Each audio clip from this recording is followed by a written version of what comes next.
புதிராய் புதிராய் ஒரு இதயம் பெற்று கொண்டேனே சுவிடம்.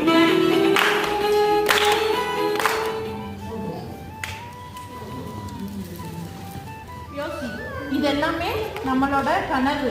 நம்ம எந்திரிச்சோடனே ஃபர்ஸ்ட் யாரை தேடணும்? ஏசப்பாவை தான் தேடணும். Even